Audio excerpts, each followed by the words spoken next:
कल्पना कीजिए, आप किसी से बेपनाह प्यार करते हैं, सालों तक उसकी यादों के सहारे जीते हैं और जब पूरी हिम्मत जुटाकर आप उसे अपने हाथ की बनी चॉकलेट देते हैं और अपने प्यार का इजहार करने के बाद वो सबके सामने आपका मजाक उड़ाते हुए आपको सांड या सूमो पहलवान कहकर पुकारे। दिल टूटने का ये दर्द और बेइज्जती का ये मंजर अयाने सुकेहरा की जिंदगी का सबसे काला दिन था। अयाने एक प्लस साइज लड़की थी जिसका दिल स्कूल के सबसे हैंडसम लड़के हयातो पर आ गया था। हयातो ने एक बार उसे गिरने से बचाया था, जिसे अयाने ने प्यार समझ लिया। लेकिन जब उसने अपने दिल की बात का इजहार किया तो हयातो ने उसे पहलवान कहकर ठुकरा दिया। इस घटना ने अयाने को अंदर से तोड़ दिया। वो अपने घर और स्कूल में खुद को छिपाने लगी और उसका एकमात्र सहारा उसके 3 वफादार दोस्त और उसका पसंदीदा आइडल ताकुमी थे। अपनी जिंदगी बदलने के लिए अयाने इटली चली जाती है, जहां वो एक चॉकलेट शॉप में काम करती है।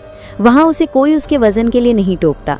लेकिन कहानी में मोड़ तब आता है जब एक जेट स्की दुर्घटना के बाद अयाने कोमा में चली जाती है। उसकी जान बचाने के लिए डॉक्टरों को उसके पेट की सर्जरी करनी पड़ती है, जिससे उसका वजन तेजी से गिरने लगता है। जब वो होश में आती है तो आईने में खुद को पहचान नहीं पाती। वो अब एक बेहद पतली और सुंदर महिला बन चुकी थी। जब अयाने वापस अपने होम टाउन लौटती है तो उसके बचपन के दोस्त भी उसे नहीं पहचान पाते। उसे शहर के एक मशहूर थेरेपी सैलून में नौकरी मिल जाती है। उसके हाथों में एक जादुई सुकून था, जिसके कारण उसे गॉड ऑफ हैंड्स कहा जाने लगा। किस्मत देखिए, एक दिन उसे उसी आइडल ताकुमी को मसाज देने का मौका मिलता है जिसकी वो सालों से फैन थी। ताकुमी अयाने की सादगी और उसके हुनर का दीवाना हो जाता है और उसे डेट के लिए इनवाइट करता है। जैसे ही अयाने और ताकुमी करीब आते हैं, हयातो, जो अब खुद एक बड़ा एक्टर बन चुका है, फिर से उसकी जिंदगी में आता है। हयातो और उसकी जलनखोर दोस्त मिलकर अयाने के अतीत की मोटापे वाली तस्वीरें वायरल कर देते हैं ताकि ताकुमी उसे छोड़ दे। मीडिया अयाने के पीछे पड़ जाता है और उसे लालची और धोखेबाज करार दिया जाता है। हयातो अयाने को ब्लैकमेल करता है कि वो ताकुमी को बचाने के लिए उसकी गर्लफ्रेंड होने का नाटक करे। अयाने को समझ आता है कि हयातो कभी उससे प्यार नहीं करता था, वो बस उसे एक ट्रॉफी की तरह जीतना चाहता था।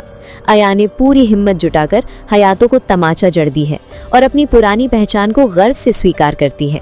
ताकुमी, जो अयाने के दिल की खूबसूरती को पहचान चुका था, उसे हर मुश्किल से बचाता है और कहता है कि उसे अयाने के अतीत से कोई फर्क नहीं पड़ता।